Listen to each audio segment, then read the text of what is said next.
نستعينه ونستغفره ونؤمن به ونتوكل عليه ونعوذ بالله من شرور أنفسنا ومن سيئات أعمالنا من يهده الله فلا مضل له ومن يضلله فلا هادي له ونشهد أن لا إله إلا الله وحده لا شريك له ونشهد أن سيدنا ومولانا محمدا عبده ورسوله قال الله تعالى في القرآن الكريم ومن يطع الله ورسوله فأولئك مع الذين أنعم الله عليهم من النبيين والصديقين والشهداء والصالحين وحسن أولئك رفيقا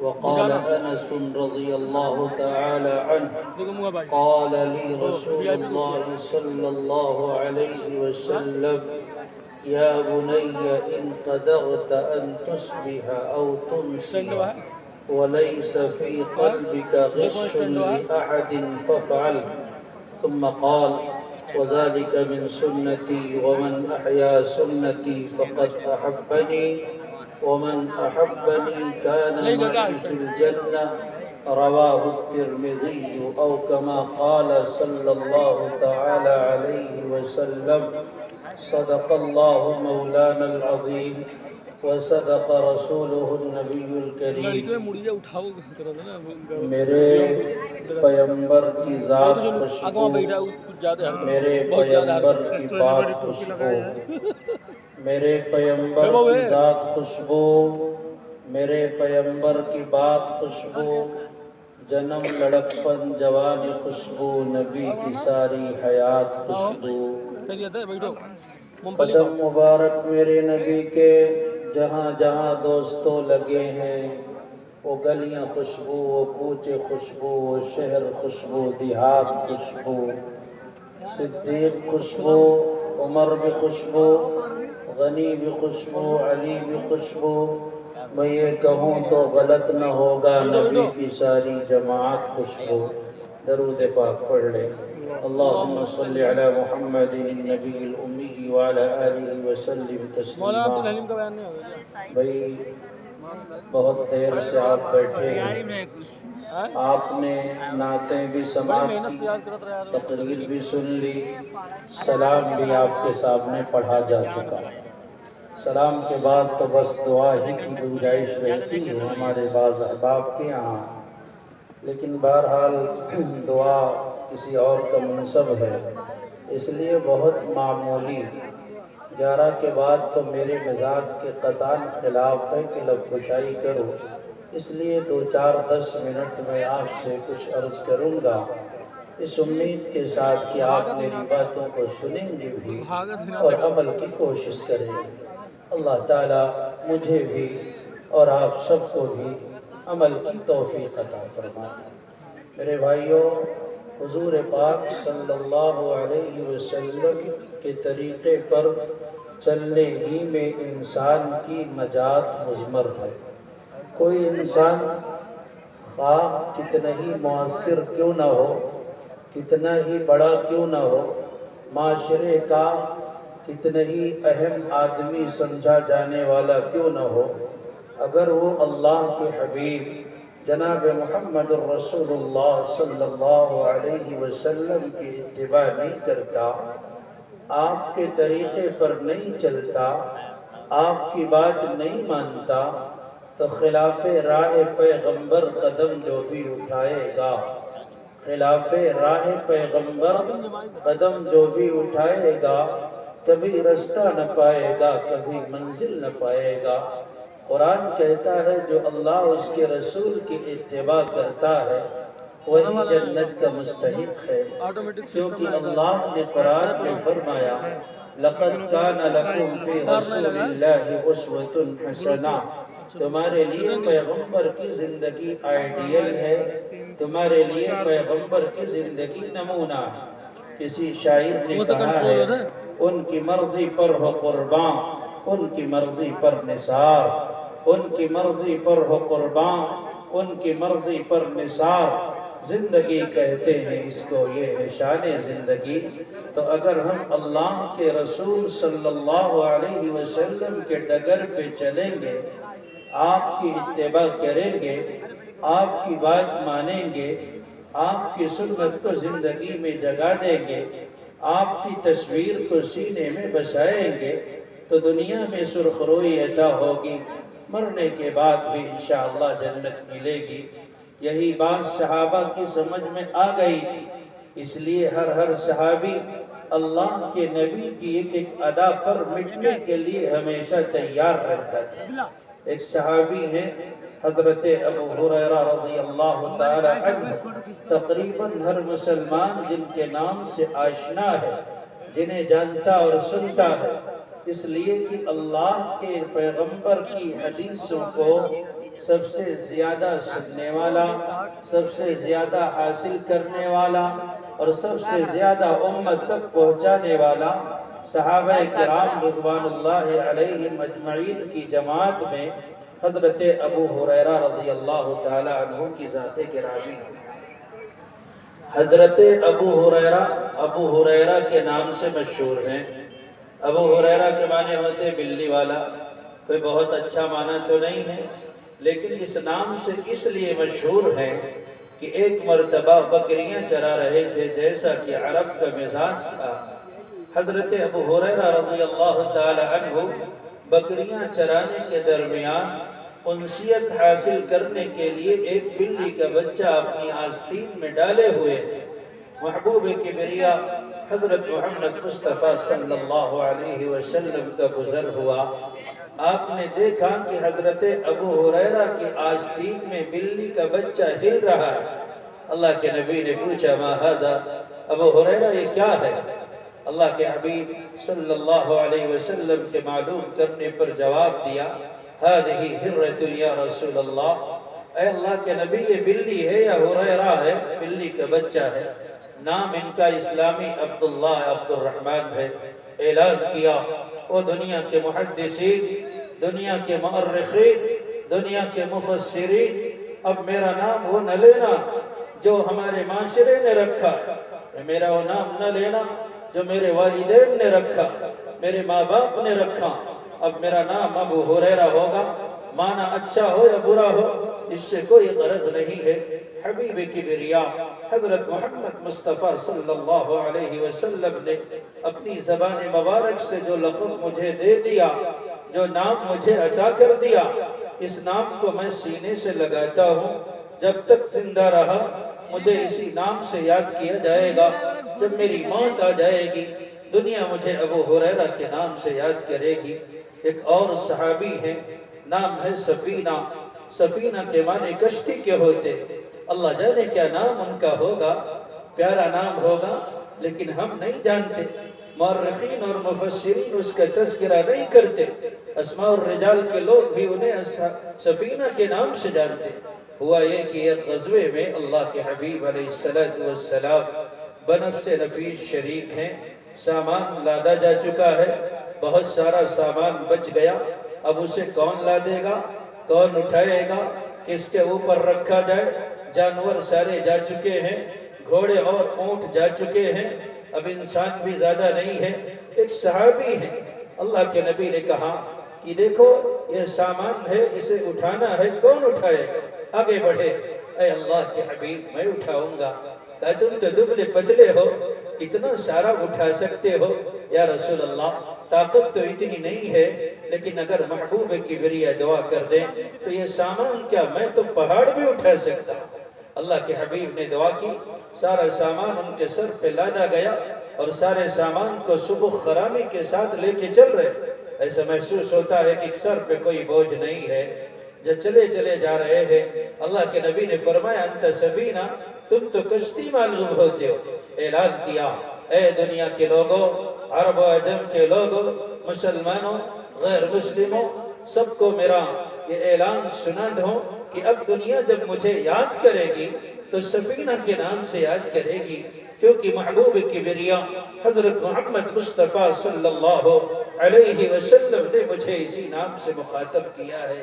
میرے بھائیوں، قرآن کریم نے جو کہا ما آتاکم الرسول فخذوه وما نهاکم عنہ فانتہوا، پیغمبر جو تمہیں دے دے اسے لے لو، حلال کہیں اختیار کرو، حرام کہیں رک جاؤ، چلنے کو کہیں تو چلنے لگو، بیٹھنے کے لیے کہیں تو بیٹھ جاؤ، رکنے کو کہیں تو رک جاؤ۔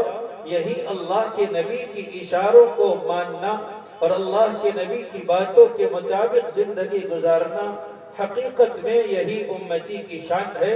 اس کے خلاف اگر کوئی کرے گا تو چاہے دعوے کتنے ہی بلند باغ کیوں نہ کرتا ہو، نعرے کتنے زیادہ کیوں نہ لگاتا ہو، لاکھ یہ کہتا ہو کہ نبی کا دامن نہیں چھوڑیں گے، ہمارا یہ اعلان ہے کہ اس نے نہیں بلکہ اس کی 7 پشتوں نے نبی کا دامن پکڑا ہی نہیں۔ تو میرے بھائیوں، صحابہ تھے اللہ کے حبیب علیہ السلام کے ڈگر پہ چلنے والے، محبوب کی اداؤں کو دل میں بسانے والے، ان کا صاف اعلان ہوتا تھا، اور ہم نے ان کا کردار جو پڑھا ہے اس کی روشنی میں آپ سب کے سامنے بات عرض کرتا ہوں کہ اللہ کے حبیب علیہ السلام کا چہرہ ہی کل کائنات میں انہیں سب سے زیادہ پسند تھا۔ لہرائی ہوئی زلف گرہ گیر تو دیکھو، لہرائی ہوئی زلف گرہ گیر تو دیکھو، دل کیوں نہ گرفتار ہو زنجیر تو دیکھو، پھر شوق سے کہہ لینا دیوانہ مجھے یارو، پہلے میرے محبوب کی تصویر تو دیکھو۔ جمال و حسن یوسف پر فدا بس ایک زلیخا تھی، مگر روئے محمد پر فدا سارا زمانہ ہے۔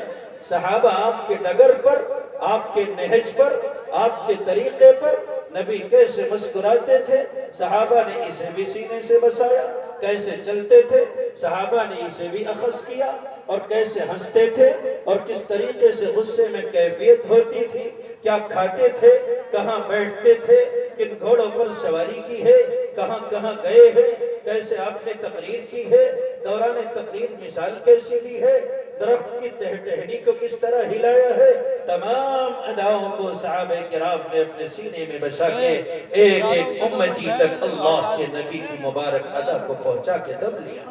اس لیے مسلمان وہ ہے جو صحابہ کرام کے طریقے پر نبی سے محبت کرتا ہے، مسلمان وہ ہے جو نبی کو ایسے چاہتا ہے جیسے صحابہ چاہتے تھے، مسلمان وہ ہے جو اللہ کے نبی علیہ السلام کے ڈگر پر گامزن ہے اسی انداز میں جیسے صحابہ گامزن تھے۔ میرے بھائیوں، وہ تو نبی کی اداؤں پر قربان ہوتے تھے، نبی کے اشارے پر جان دے دیتے تھے۔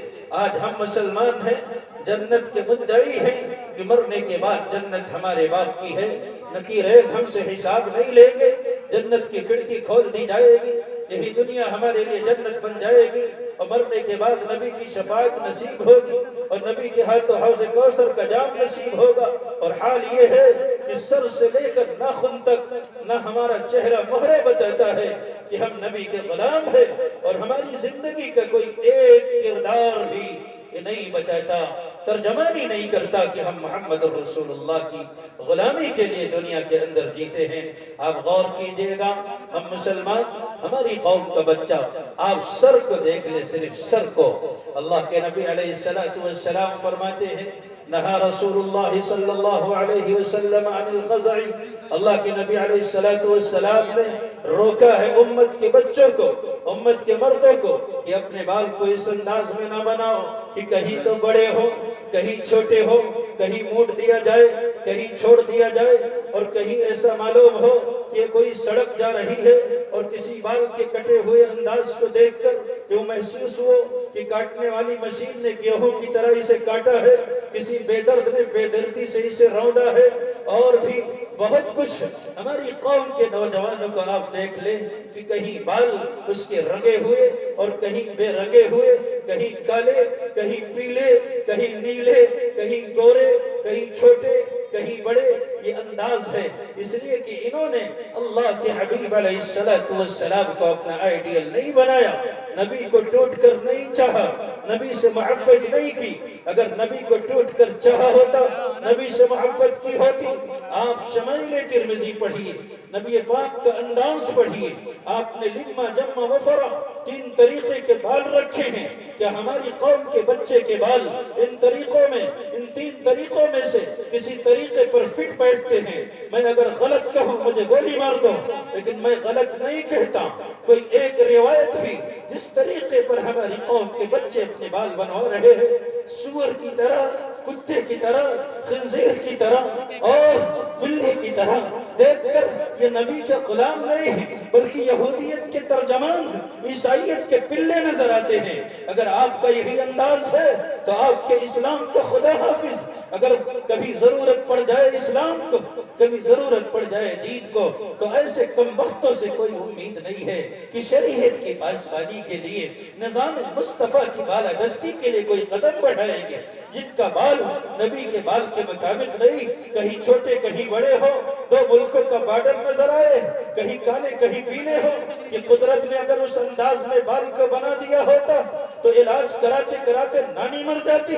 اللہ نے حسین و جمیل بال بنائے تھے اور اس نے اپنے چہرے کو بگاڑا، صورت کو بگاڑا، مسئلہ کر دیا، اور کہتا ہے کہ نبی کا دامن نہیں چھوڑیں گے۔ تو نہیں، تیری 7 پشتوں میں کسی نے نبی کا دامن نہیں پکڑا۔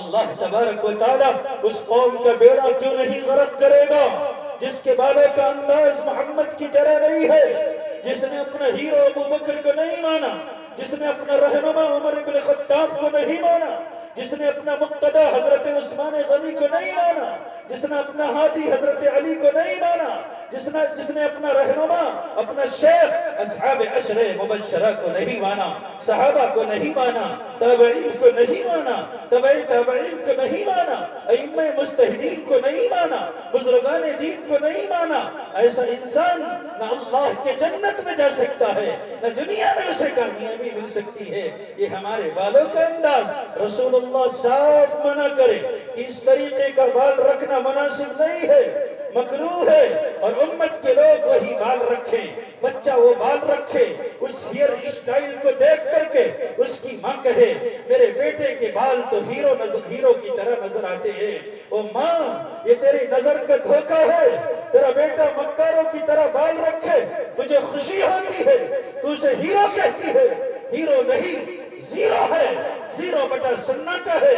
آج تو محمد کے خلاف بال کو دیکھ کر خوش ہوتی ہے، کل جب محمد کے ڈگر کے خلاف چل کر کے لاٹھی تجھے مارے گا، گالیاں بکے گا، ان ہیروؤں کے ڈرامہ بازیوں کو اپنی زندگی میں جگہ دے کر کے گھر سے تجھے نکالے گا، علماء کے دروازے پر تو پہنچے گی، تیرا شوہر پہنچے گا، کوئی تعویذ دے دو، کوئی گنڈا بنا دو، میرا لڑکا بگڑ گیا۔ ارے بگڑے گا کیوں نہیں؟ جب نبی کے دشمنوں کے خلاف اس نے بال رکھے تھے تو نے حوصلہ افزائی یہ کہہ کر کی تھی کہ میرا بیٹا تو ہیرو نظر آتا ہے۔ اب مولوی کی تعویذ سے بھلا ہونے والا نہیں ہے، پورا ملا گلے میں لٹکا کے صبح و شام گھومتی رہے، لیکن یاد رکھ تیرے دکھوں کا یہ درمان نہیں ہو سکتا ہے، تیرے زخموں کا یہ مداوع نہیں ہو سکتا ہے۔ ببول بو گے تو آم کا پھل اس سے کبھی نہیں آ سکتا ہے۔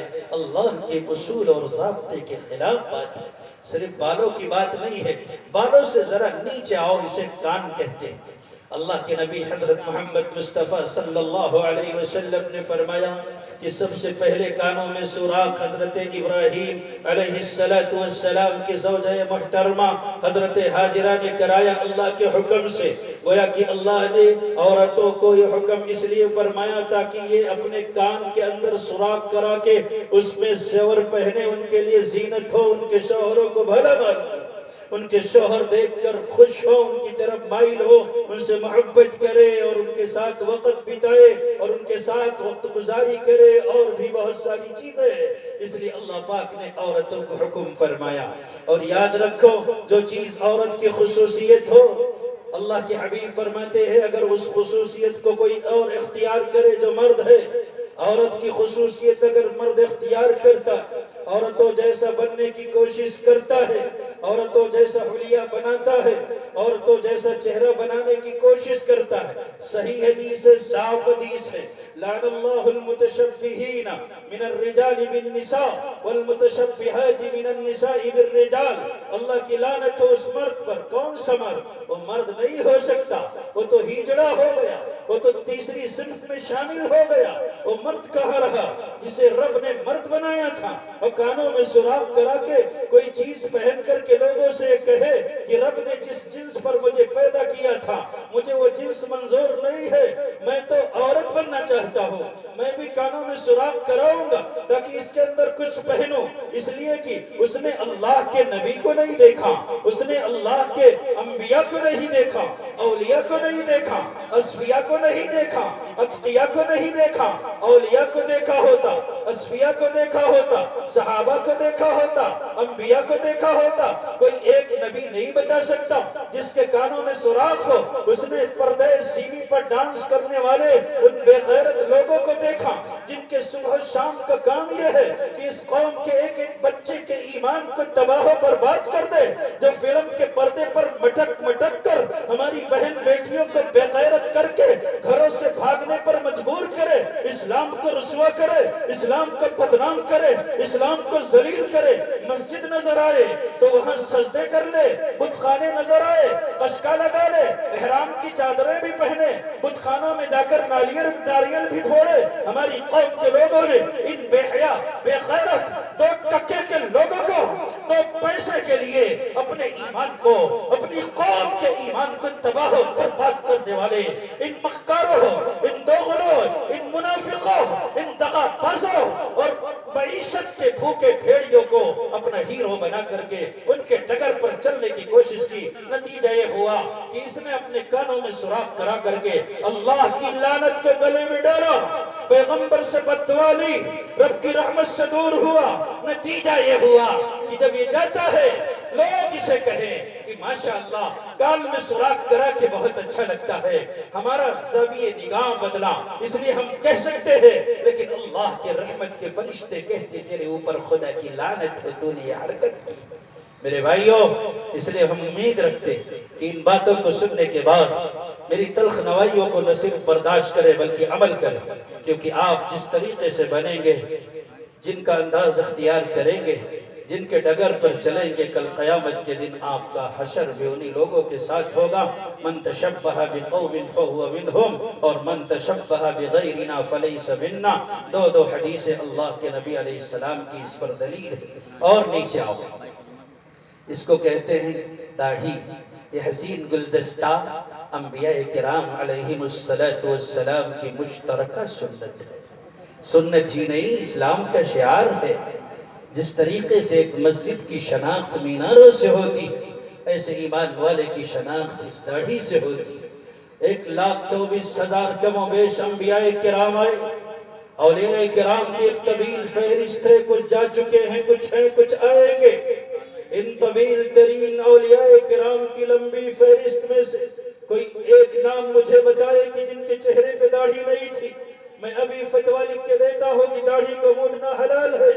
اللہ کی قسم کھا کے کہتا ہوں، رات کی تاریکی میں بڑی ذمہ داری کے ساتھ کوئی ایک نام نہیں بتا سکتا کہ فلاں ولی گزرا اور اس نے چہرے پہ داڑھی نہ رکھی ہو۔ مسلمانوں کو یہ بات سمجھ میں نہیں آئی۔ ایک حدیث نہیں، کئی احادیث، حدیث کی تمام کتابوں میں صحیح ستہ ہو، مصنفات ہو، مسندات ہو، موطئات ہو، سب کے اندر ایک باب اللحد ضرور ہے جس کے اندر داڑھی کو بڑھانے کا حکم دیا گیا، مونچھوں کو کتروانے کا حکم دیا گیا۔ انہک الشوارب وعفو اللحى، مونچھوں کے کتروانے میں مبالغہ کرو اور داڑھی کو کم سے کم ایک مشت رکھو۔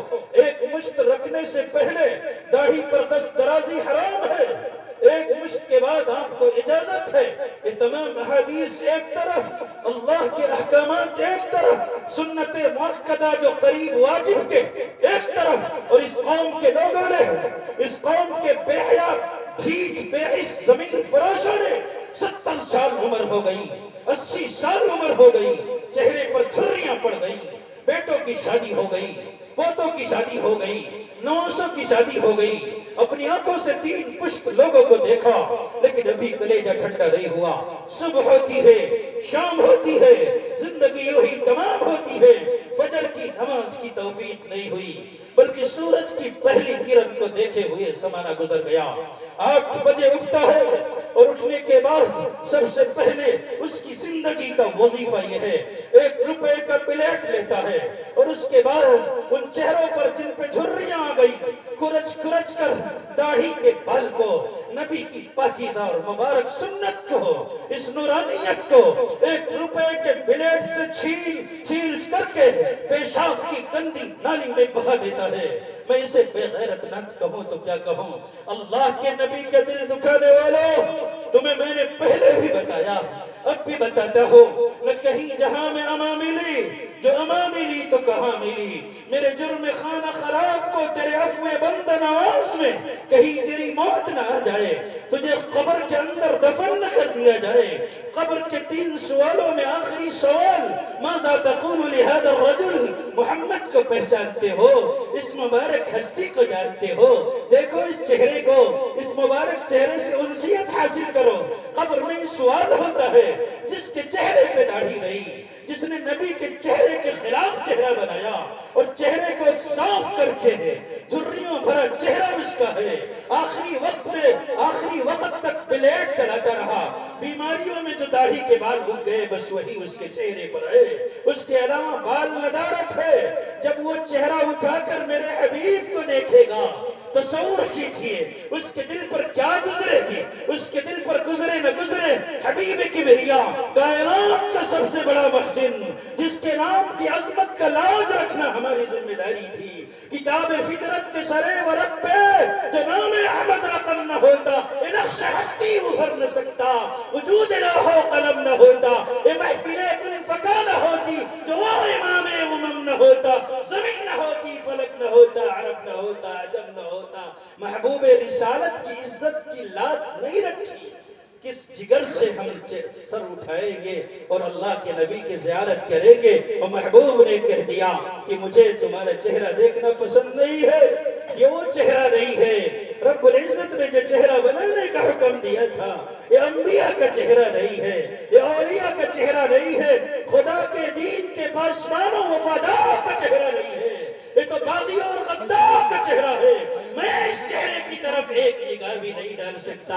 اگر اللہ کے نبی نے یہ کہہ دیا، مسلمانوں آپ تصور کرو کہ ہمارا اور آپ کا اس وقت کیا حال ہوگا. جن لوگوں پہ تکیہ کیا تھا، جن لوگوں کو دکھانے کے لیے، اپنے حسن کو نمائش کرنے کے لیے 60 سال ہو گئے، ان عورتوں کو اپنے چال میں پھنسانے کے لیے، معصوم دوشیزاؤں کی عصمت دری کے لیے، محبت کی پیگیں بڑھانے کے لیے، لوگوں کی نگاہ میں خوشنما معلوم کے ہونے کے لیے یہ گندی حرکتیں کی تھی.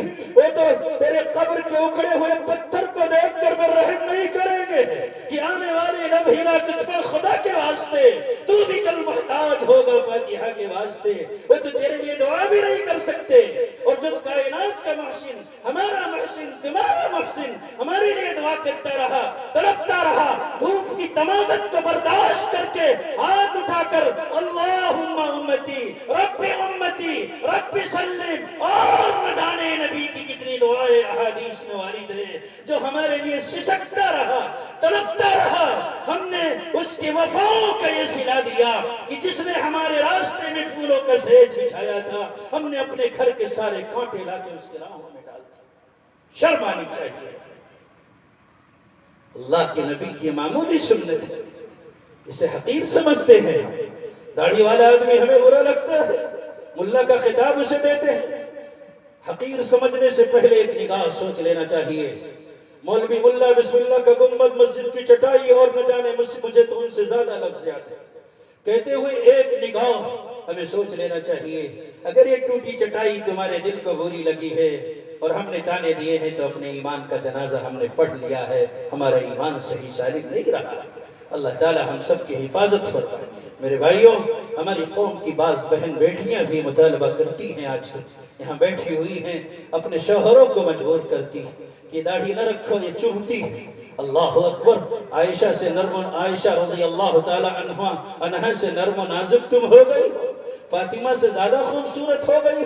پاپا کی پریوں، گھر کی مہارانی اور شہزادیوں، نبی کے مقدس شہزادیوں سے زیادہ تمہارے دل کے اندر داعیہ پیدا ہوتا، زیادہ محبت کی امنگیں بڑھتی ہیں، تم اپنے شوہروں کو ان سے زیادہ چاہتی ہو۔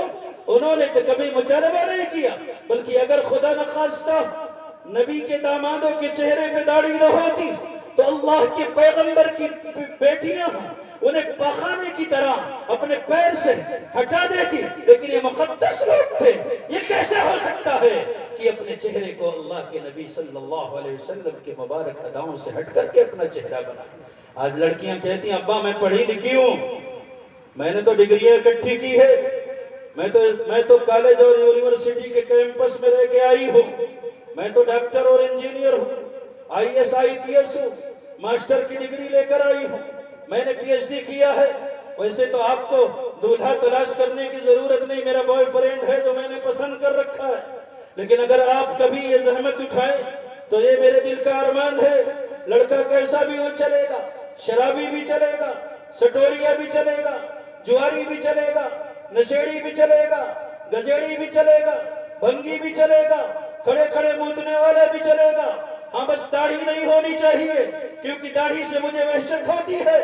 میرے بھائیوں، جس قوم کی مقدس شہزادیوں کی یہ سوچ ہو جائے، اس قوم کے لوگوں کا ارمان کبھی پورا نہیں ہوگا۔ ایسے لوگ کبھی سریا پر کمندے نہیں ڈال سکتے، ان ماؤں کے پیٹ سے صلاح الدین ایوبی نہیں پیدا ہو سکتے، جن کی غلاظت بھری سوچ یہ ہو ان کے پیٹ سے ادریس نہیں ابلیس پیدا ہوتے ہیں، جو قوم کی بدنامی کا سبب بنتے ہیں، نیک نامی کا سبب کبھی نہیں بنا کرتے۔ اللہ تبارک و تعالی ہمیں صحیح۔ اچھا ایک بات اور میں کہتا ہوں جو بہت خطرناک بات ہے، یہ داڑھی ہمیں اچھی نہیں لگتی تھی، یہ داڑھی ہمیں گندی معلوم ہوتی تھی، داڑھی والا برا معلوم ہوتا تھا، اس کی صورت بھلی نہیں لگتی تھی۔ تو پھر یہ کیا ہوا کہ جب کسی پچ پہ آ کر کے کسی کھلاڑی نے کھلاڑی کے اسٹیڈیم میں آ کر کے کسی میدان میں آ کر کے کرکٹر نے اپنے کرکٹ کا جوہر دکھا کر کے ایک لمبی داڑھی کو مارکیٹ میں لانچ کیا، پھر یہ ہوا کیا مسلمان کیا غیر مسلم سب داڑھی رکھنے لگے، اور وہی مقدس شہزادیاں جنہیں داڑھی پر سخت اعتراض تھا، احتجاج کیا کرتی تھی کہ ہم اس کے ساتھ نہیں جائیں گے، یہ ہمارا دولہا نہیں ہو سکتا، یہ ہمارا آئیڈیل نہیں ہو سکتا۔ محمد کے غلام نے غلامی سے متاثر ہو کر، آقا کے اداؤں سے متاثر ہو کر، اس نے جب چہرہ بنایا تو ہماری بہن بیٹیوں کو چہرہ اچھا نہیں لگا، اور اس کرکٹر نے جب بنایا کیونکہ اس کے پاس دولت تھی، اس کے پاس پیسہ تھا، اور سب سے بڑی بات یہ ہے وہ یہودیت کا گماشتہ اسلام کا دشمن تھا۔ اب جب اس نے چہرہ بنایا تو کوئی بھی لڑکا داڑھی والا ہو چلے گا، محمد کے امتی محمد کی نقالی میں جب داڑھی رکھے تو اعتراض ہے ہمیں، اور اگر غیر کوئی رکھ لے کسی غیر کی نقالی میں اب کسی کو کوئی اعتراض نہیں، اگر چہرہ برا تھا وہاں بھی ہوتا یہاں بھی ہوتا، لیکن وہاں تو ہم برے رہے، یہاں چہرہ اچھا لگنے لگا۔ پتہ یہ چلا کہ داڑھی سے اعتراض نہیں ہے، بلکہ غلامی کی جو زنجیروں کو ہم نے اپنے بیڑیوں پیروں میں بیڑیوں کی طرح جکڑا ہے، اتنا مضبوط ہے کہ مر کر کے بھی یہ بیڑی نہیں کٹے گی۔ وہ ہتھکڑی جو غلامی کی ہم نے غیروں کی اپنے ہاتھوں میں ڈالی ہے، وہ ہتھکڑی کسی موڑ پر ہمیں جینے نہیں دے گی۔ ہم مسلمان ہو کر بھی غیروں کی نقالی کریں گے، مسلمان ہو کر بھی یہودیت کا تھوکا چاٹیں گے، مسلمان ہو کر بھی عیسائیت کا ڈکارا ہوا اپنے حلق کے نیچے اتاریں گے، مسلمان ہوتے ہوئے بھی ہم اپنے ماتھے پر مشرکوں کا زنار مشرکوں کا قشقہ لگائیں گے اور فخر سے کہیں گے ہم مسلمان ہیں۔ اگر یہی ہے ایمان، یہی ہے اسلام، یہی ہے غلامی، تو کان کھول کر کے آپ بھی سن لیں اور جا کر کے میرا یہ پیغام پوری امت مسلمہ کو بتائے کہ جس انسان کی سوچ مرتدوں والی سوچ ہو جائے، جو فکری اعتبار سے کفر کے سانچے میں ڈل جائے، جب اس کا جنازہ پڑھا کے قبرستان میں قبلہ رخ مٹایا جاتا ہے، مسلمان واپس بھی نہیں ہو پاتے کہ قبلہ چہرے سے پھیر دیا جاتا ہے۔ یقین نہ آئے جا کر کے چند لمحوں کے بعد قبل عہد کھول کر کے دیکھ لینا۔ اللہ ہم سب کی حفاظت فرمائے۔ میرے بھائیوں، بات پتہ نہیں کہاں سے کہاں چلی گئی. میں عرض کر رہا تھا کہ حضور پاک صلی اللہ علیہ وسلم کے صحابہ سے نبی کی محبت کا انداز سیکھو. جیسے انہوں نے بال بنائے ویسے بال بناؤ. جیسے ہیئر اسٹائل اختیار کیا اسی طرز کو اختیار کرو. جیسے آپ کے کان تھے اسی طریقے سے خالی رکھو. جیسے یہ گلدستہ حسین چہرے پر سجا ہوا تھا ایسے سجانے کی کوشش کرو. انہیں حقیر نہ سمجھو اس لیے کہ دنیا میں حقیر سمجھنے کا انجام یہ ہوگا کہ ہم اپنے ایمان سے ہاتھ دھو بیٹھیں گے. ہماری ماں بہن بیٹیاں بھی بیٹھی ہیں. اس لیے ایک واقعہ آپ ذہن میں آ ہی گیا تو سنا دوں. جہاں تک مستند ہے وہاں تک سناؤں گا اور اس کے بعد جو ثابت نہیں وہ جزیہ چھوڑ دوں گا. مطالبہ نہیں ہونا چاہیے. اس کے بعد میں بات کو ختم کرتا. اللہ کے حبیب علیہ السلام کی مجلس تھی. حضور پاک صلی اللہ علیہ وسلم جنت کے حسین مناظر کا تذکرہ فرما کر رہے تھے. کہہ رہے تھے اِنَّا أَنشَأْنَاهُنَّ إِنشَاءً. حوروں کی صفات کا تذکرہ تھا. حور مقصورات فی الخیام. اس طریقے سے حوریں ہوں گے. کواعب اترابا وکاسا دہاقا. قرآن میں جتنے بھی الفاظ آئے ہیں ان الفاظ کو اللہ کے نبی پڑھ کے اس کی تشریح فرما رہے ہوں گے. اور اس طریقے سے صحابہ جنت کو حسین پیرائے میں محمد الرسول اللہ صلی اللہ علیہ وسلم کی زبان مبارک سن کر کے خوش ہو رہے ہوں گے. اچانک ایک صحابی اٹھے. یا رسول اللہ کیا ہمیں بھی جنت ملے گی؟ پیغمبر نے فرمایا اللہ کے جنت کے اولی مستحق تو تم ہی ہو. تم صحابی ہو اور صحابی وہ ہے جس نے محبوب رسالت کی زیارت کی ہے. ارے بیداری میں زیارت تو بہت مزے کی چیز ہے. اگر خواب میں صرف نبی کی آنکھیں نظر آئیں تو بیداری میں آنکھ بند کرتے ہوئے انسان برسوں مزہ لیتا رہے. یہی تو وہ چہرہ ہے جو آن بان شان و شوکت والا ہے. بے داغ ہے جس میں کوئی عیب نہیں ہے. یہی وہ چہرہ ہے جس پر ہم سو جان سے نثار ہوتے ہیں. اللہ کے حبیب علیہ السلام نے فرمایا تم نے رخ روشن کی زیارت کی ہے. نبی کا چہرہ دیکھا ایمان قبول کیا. ایمان کی حالت میں وفات ہوگی. تم صحابی ہو. بہت سارے لوگ اللہ کے نبی کے صحابہ پر کیچڑ اچھالتے ہیں کہ فلاں کتاب پہ لکھا ہوا ہے فلاں کتاب پہ لکھا ہوا ہے. کچھ جو ہے ناصبی اور خارجی بہت سارے ایسے ہیں جو تحریریں لکھتی ہیں. ان تحریروں کی روشنی میں صحابہ کی عظمت کا پتہ لگاتے ہیں. حالانکہ صحابہ تاریخی شخصیات نہیں ہیں قرآنی شخصیات ہیں. جب قرآن نے رضی اللہ عنہم کہہ دیا تو بس معاملہ ختم ہو گیا. اس کے آگے کچھ بولنے کی گنجائش نہیں. قرآن یہ کہتا وَكُلًّا وَعَدَ اللَّهُ الْحُسْنَى.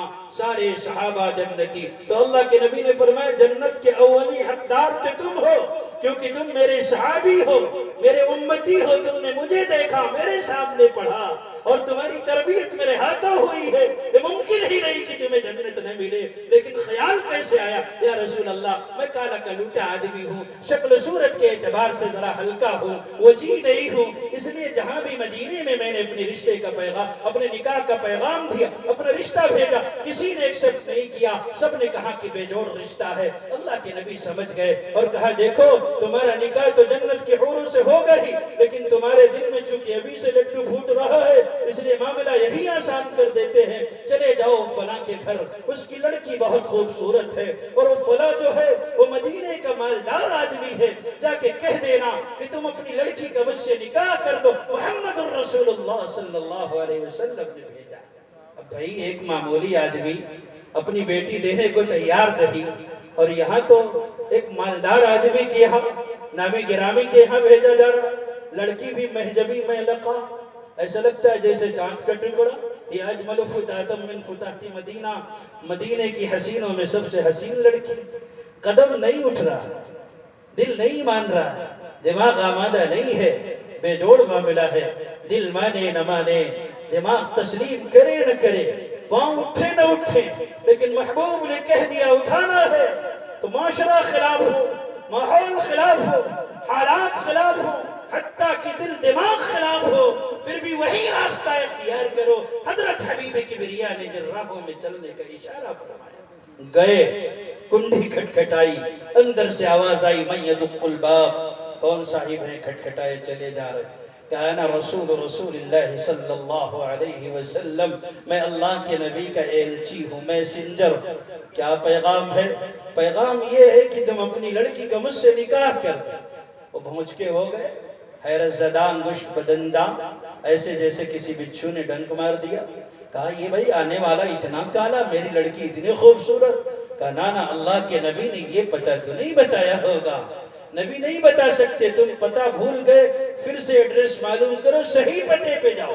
کہ میں تو پہلے ہی کہہ رہا تھا کہ منع کر دیا جاؤں گا، لیکن محبوب رسالت نے بھیجا تھا تو آیا تھا، اور یہی ڈگر، یہی راستہ، یہی گھر بتایا ہے۔ میں فراموش نہیں کر بیٹھا، پتا صحیح جگہ پر آیا ہوں، مرضی آپ کی ہے، واپس ہو گئے۔ لڑکی سن رہی تھی، ابا کون تھا، کیا گفتگو ہو رہی تھی؟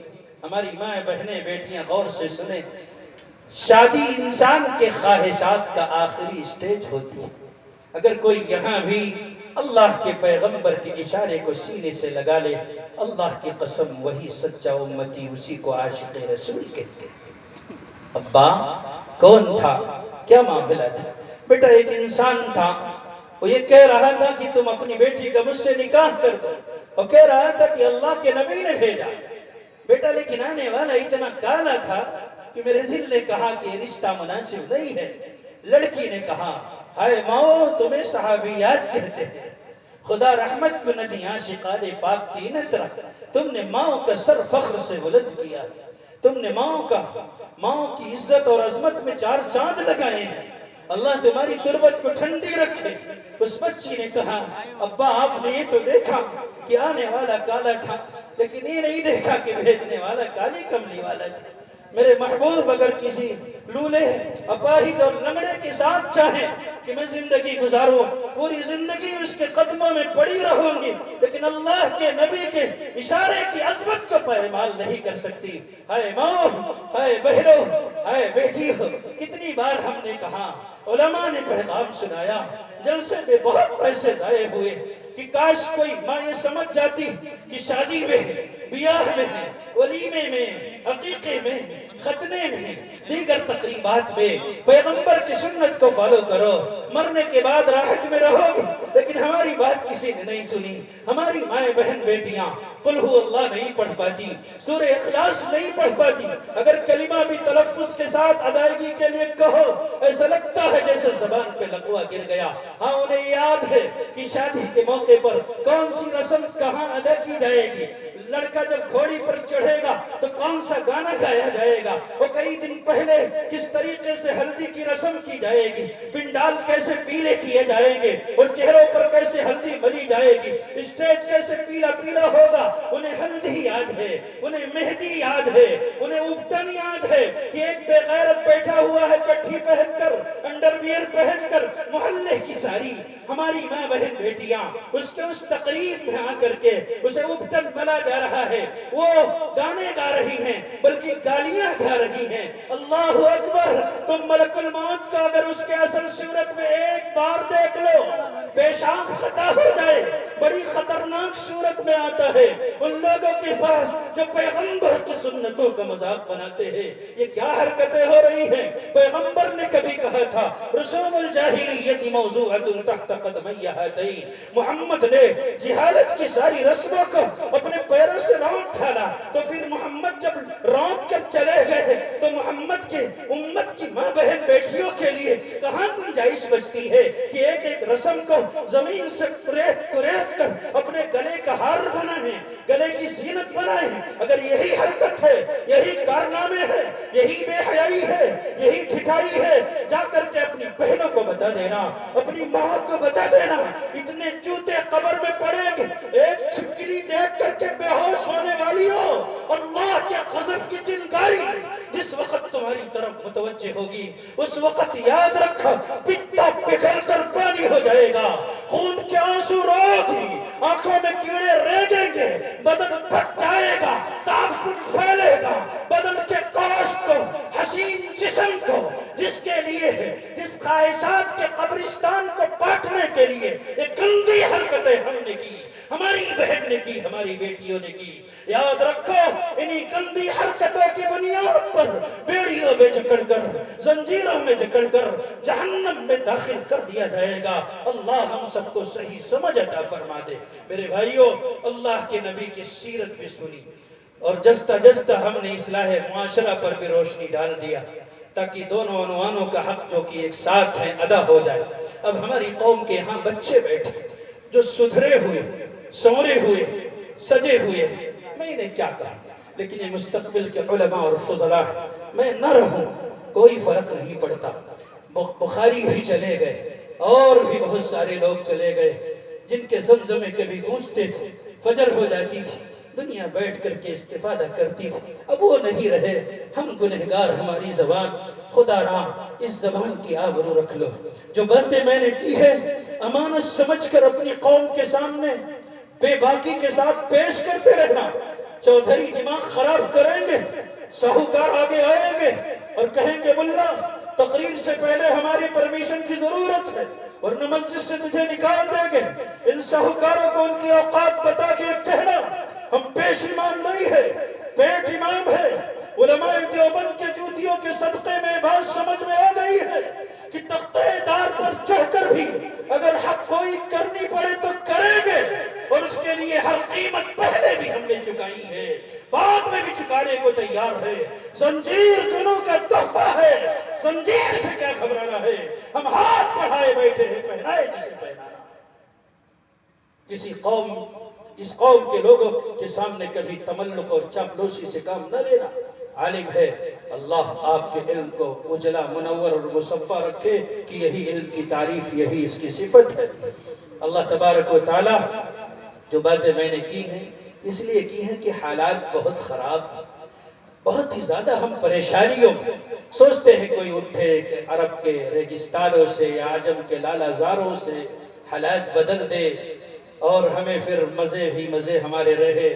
یاد رکھو جب تک فضائے بدر پیدا نہیں کرو گے اللہ کے رحمت کے فرشتے تمہارے دروازوں کی طرف رخ بھی نہیں کریں گے۔ جب تک تم سنتوں پر عمل پیرا نہیں ہوگے تمہارے لیے حالات بدلنے والے نہیں ہیں۔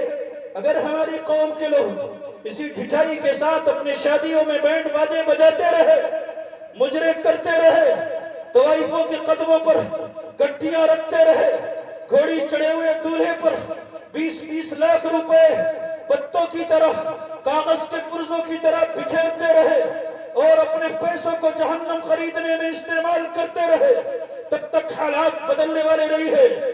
اپنی نگاہ کو بدلو، سوچ کو بدلو، فکر کو بدلو، زاویہ نگاہ کو بدلو، کردار کو بدلو، تہذیب کو بدلو، ثقافت کو بدلو۔ صبغۃ اللہ ومن احسن من اللہ صبغہ، اس سوچے میں ڈھل جاؤ، اس تصویر میں رنگ بھرو جو اسلامی تصویر ہے۔ اگر یہ کر لو گے اللہ کی رحمت اترے گی، یہ نہیں کرو گے حالات بدلنے والے نہیں ہیں۔ پیاس کہتی ہے چلو ریت نچوڑی جائے، پیاس کہتی ہے چلو ریت نچوڑی جائے، اپنے حصے میں سمندر نہیں آنے والا، اپنے کعبے کی حفاظت تجھے خود کرنی ہے، اب ابابیلوں کا لشکر نہیں آنے والا۔ وآخر دعوانا الحمدللہ رب العالمین۔